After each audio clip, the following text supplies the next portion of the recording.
Setiap tahun, terdapat sekitar 100 miliar pakaian yang diproduksi di seluruh dunia. Dan dari jumlah tersebut, sebagian besar berakhir di tempat sampah dalam waktu kurang dari 12 bulan. Rata-rata orang Amerika membuang sekitar 37 kg pakaian setiap tahun, di mana pakaian ini harus segera disalurkan ke suatu tempat. Hanya saja, biaya pengelolaan sampah tekstil di negara-negara maju membutuhkan biaya yang sangat mahal. Maka, daripada harus membayar harga untuk mendaur ulang pakaian yang telah rusak, perusahaan dan negara-negara maju memilih untuk mengekspor pakaian tersebut ke negara dunia ketiga dengan biaya yang jauh lebih murah. Pengiriman pakaian ini sering disertai dengan narasi bahwa mereka sedang membantu mengurangi limbah atau menyediakan pakaian murah bagi masyarakat miskin. Padahal di balik narasi tersebut tersimpan rahasia busuk, yaitu pemindahan tanggung jawab limbah ke negara yang lebih miskin dan tidak memiliki sarana untuk mengolah sampah tersebut. Narasi palsu yang sering diciptakan untuk membenarkan pengiriman pakaian bekas ke negara dunia ketiga sangatlah menggugah hati.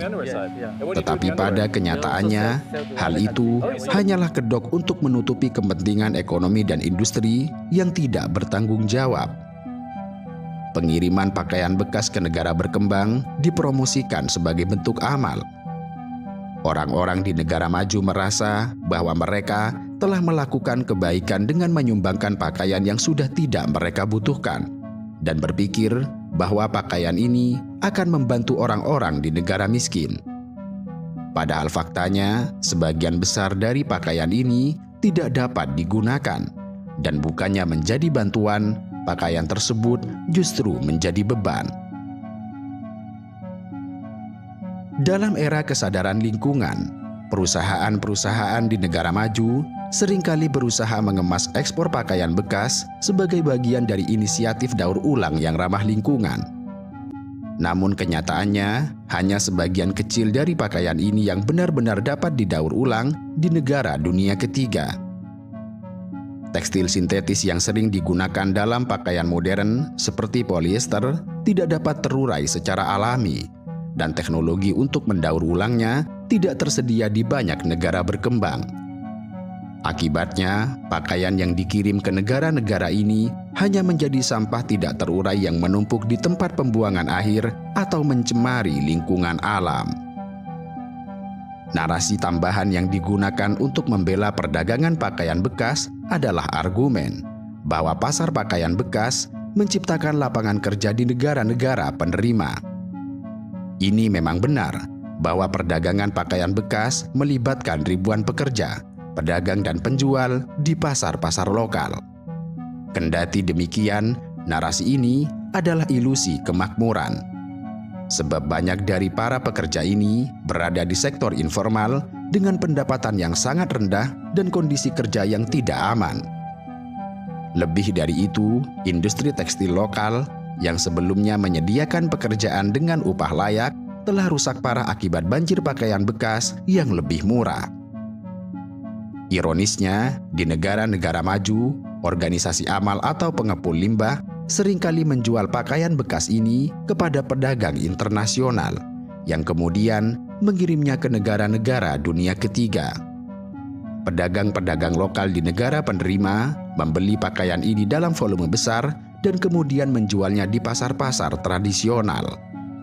Kemudian, pakaian yang tidak terjual, sekitar sepertiga dari semua impor, dibuang begitu saja, meninggalkan beban sampah bagi masyarakat lokal.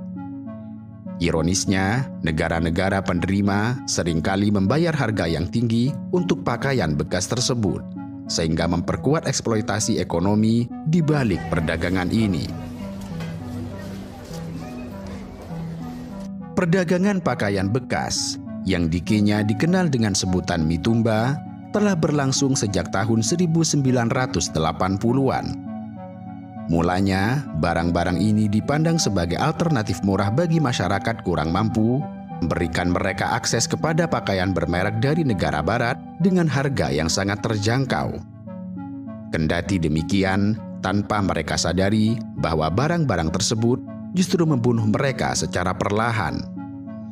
Sejak itu, volume pakaian bekas yang diimpor ke Kenya telah meningkat secara drastis.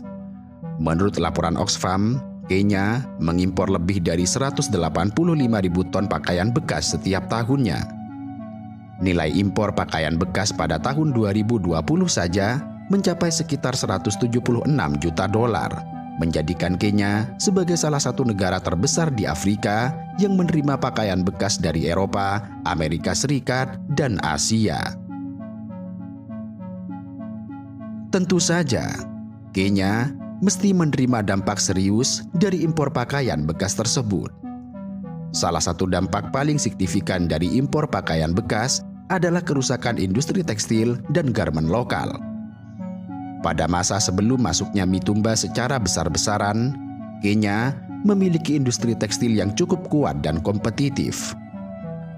Pada tahun 1980-an, sektor tekstil Kenya menyediakan pekerjaan bagi lebih dari 500.000 orang secara langsung atau tidak langsung. Namun, dengan masuknya pakaian bekas yang murah, industri lokal tidak mampu bersaing dengan harga yang jauh lebih murah dari mitumba. Akibatnya, banyak pabrik tekstil yang tutup. Misalnya, pabrik tekstil Rivatek dan Kichomi yang dulu menjadi tulang punggung produksi tekstil di Kenya, yang saat ini hanya tinggal sebuah nama. Pada tahun 2000-an, jumlah pekerja di sektor ini menurun menjadi sekitar 20.000 orang, jauh di bawah masa kejayaan industri ini.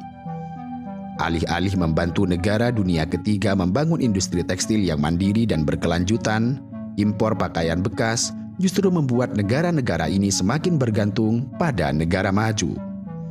Ketergantungan tersebut membuat negara-negara dunia ketiga sebagai pasar konsumen bagi limbah negara maju, yang kemudian menghambat perkembangan ekonomi lokal dan mengurangi daya saing produk buatan dalam negeri. Penghancuran industri tekstil lokal pada akhirnya juga berdampak besar pada pengangguran. Ratusan ribu pekerja kehilangan pekerjaan, dan pengaruh ini tidak hanya dirasakan oleh pekerja pabrik, tetapi juga oleh petani kapas yang sebelumnya mendukung industri tekstil domestik. Laporan dari African Cotton and Textile Industries Foundation menunjukkan bahwa petani kapas di Kenya, Uganda, dan Tanzania secara langsung terdampak oleh anjloknya permintaan kapas akibat banjir pakaian bekas tersebut. Pada sisi lain, banyak pakaian bekas yang masuk ke negara Kenya tidak dibersihkan atau diproses dengan benar, sehingga seringkali membawa banyak bakteri, jamur, atau bahkan parasit. Kondisi ini menciptakan potensi penyebaran penyakit kulit dan infeksi.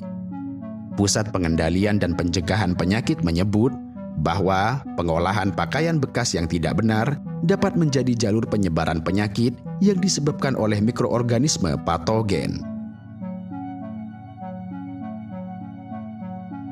Salah satu masalah yang juga sering ditemui dalam perdagangan pakaian bekas adalah label palsu. Banyak pakaian yang diimpor ke negara Kenya dilabeli sebagai donasi amal atau pakaian layak pakai. Padahal kenyataannya, sebagian besar dari pakaian itu adalah sampah yang tidak dapat digunakan. Beberapa organisasi amal internasional bahkan terlibat dalam perdagangan ini. Mereka mengirimkan pakaian yang tidak memenuhi syarat sebagai sumbangan untuk menghindari biaya pengelolaan sampah di negara asalnya. Padahal kenyataannya, pakaian-pakaian ini hanya memindahkan beban limbah dari negara maju ke negara berkembang seperti Kenya. Beberapa importir pakaian bekas juga sering terlibat dalam penghindaran bea cukai dengan cara menyembunyikan jenis dan jumlah pakaian yang diimpor. Pakaian yang seharusnya dikenakan bea masuk seringkali diselundupkan atau dilaporkan dengan harga yang jauh lebih rendah dari nilai pasar sebenarnya, dan menyebabkan pemerintah Kenya kehilangan potensi pendapatan dari pajak impor. Menurut laporan Oxfam, penghindaran pajak ini telah merugikan Kenya hingga miliaran shilling setiap tahunnya. Bukan hanya itu, salah satu masalah utama dari perdagangan pakaian bekas ini adalah limbah tekstil yang dihasilkan. Sebagian besar pakaian yang diimpor ke negara Kenya tidak dalam kondisi baik. Menurut perkiraan, sekitar 30 hingga 40% dari pakaian bekas yang diimpor ke negara Kenya tidak dapat dijual karena kualitasnya yang buruk atau karena rusak. Pakaian-pakaian ini akhirnya menjadi sampah, menambah beban pada sistem pembuangan limbah Kenya yang sudah cukup terbatas. Akhirnya, limbah tekstil di Kenya semakin menumpuk di tempat pembuangan sampah. Sebagian besar pakaian yang dibuang tidak dapat terurai secara alami karena dibuat dari bahan sintetis seperti polyester dan nilon yang membutuhkan waktu ratusan tahun untuk terurai. Di kawasan Dandora, salah satu tempat pembuangan akhir terbesar di Nairobi, tekstil bekas menjadi salah satu jenis sampah yang paling banyak ditemukan, bersamaan dengan plastik. Banyak dari pakaian ini juga berakhir di lautan atau sungai, yang memperburuk krisis pencemaran air di negara Kenya. Sungai Nairobi yang melewati pusat ibu kota tercemar parah oleh limbah tekstil dan plastik. Sampah-sampah ini tidak hanya mencemari ekosistem air, tetapi juga merusak kehidupan liar serta kesehatan masyarakat yang tinggal di sepanjang bantaran sungai. Ketika pakaian yang tidak terjual telah menumpuk, maka sebagian besar harus dibakar sebagai solusi cepat. Pembakaran ini menyebabkan pelepasan zat kimia berbahaya seperti dioksin dan zat beracun lainnya yang berdampak buruk pada kualitas udara serta kesehatan masyarakat. Beberapa bahan kimia ini diketahui bersifat karsinogenik yang memperbesar risiko kanker serta gangguan pernafasan bagi mereka yang terpapar. Selain dampak ekonomi dan lingkungan, banjir pakaian bekas di negara Kenya juga memiliki dampak sosial dan budaya yang lebih luas. Ketergantungan pada mitumba telah mengikis budaya berpakaian tradisional di negara Kenya. Generasi muda Kenya kini lebih cenderung mengenakan pakaian bekas dari barat daripada pakaian tradisional yang dibuat oleh pengrajin lokal. Hal ini bukan hanya mencerminkan hilangnya kebanggaan terhadap produk lokal, tetapi juga menunjukkan dominasi budaya barat dalam kehidupan sehari-hari masyarakat Kenya. Maka, dengan adanya beragam persoalan ini, pemerintah Kenya telah mencoba mengatur impor pakaian bekas dengan berbagai cara. Pada tahun 2019, Kenya telah berusaha untuk membatasi impor mitumba sebagai bagian dari upaya untuk menghidupkan kembali industri tekstil lokal.